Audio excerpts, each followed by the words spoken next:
Sa wakas, dumating yung mayabang. Akala ko mauuna pa ang mayor kesa sa'yo. Sahaya. Magandang araw po sa ating lahat. I-discuss ko lang po yung mechanics na gagawin po nating quiz bee. Unang-una, gagawin po natin ito to resolve a conflict nang hindi na umabot pa sa DCS at sa DepEd. At magkakaroon po tayo ng pagkakaunawaan na kung ano man ang magiging resulta ng quiz bee na ito ay pare-pareho po nating tatanggapin at re-respetuhin. Maliwanag ko ba? Okay, good. So, kaninang umaga, nag-meeting po kami ng aking mga co-teachers at nag-come up kami ng 5 questions No na... need for that, Teacher Tony. May prepared questions na rito at yun ang gagamitin natin sa quiz bee. Pero ma'am, may usapan po tayo na... Magandang araw po. Oh! Good day, Mayor. Pasensya na po, medyo late po ako. Kompleto na po ba tayo? Opo, Mayor, nandito na po lahat. Oh, just gonna be, saan po magagaling mga questions? Ito po, meron na po tayong mga tanong dito na pasasagutin sa kanya. Good. Ikaw ba ang makakalaban ni Isaya? Yes po. This is unfair po, sir, pero kung ito lang po yung way para mapatunayan ko yung sarili ko kay Sahaya, hindi ko ako atras sa hamon. Good. So let's start. May the best student win.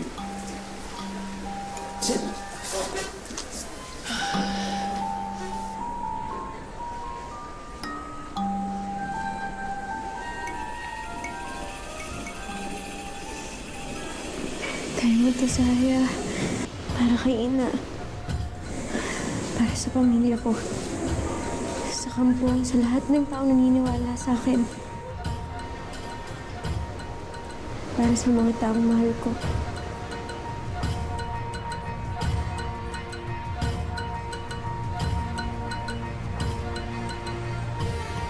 Okay, you have 15 minutes to answer the questions and your time starts now.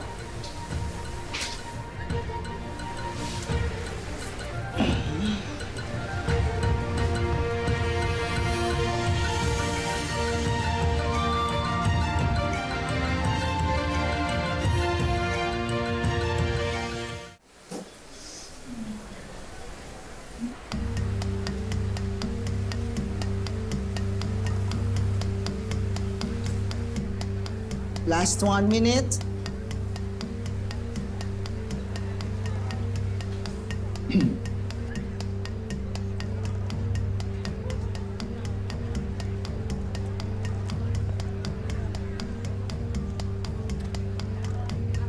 Mat. Naku, nabuso na.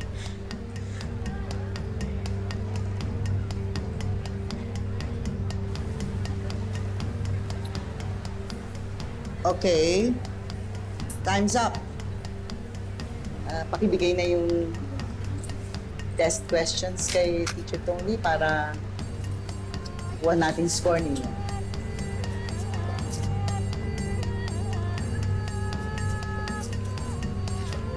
I guess may nanalo na, sir.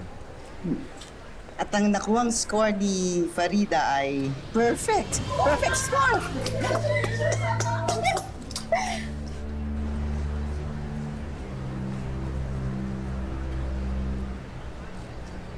Ineng, may kilala ka bang Sahaya? Yung Sama Dilaot? Yung Badyaw? Opo, Alam mo ba kung nandito siya?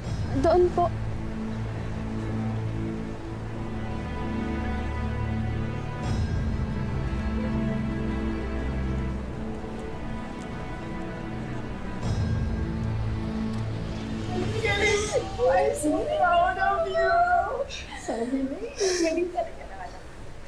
So, anong score ni Sahaya? Ah?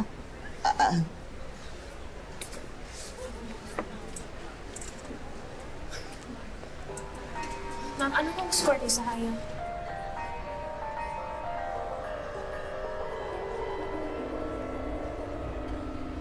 Ang score na nakuha ni Sahaya ay perfect score niya. Hindi na ba tayo?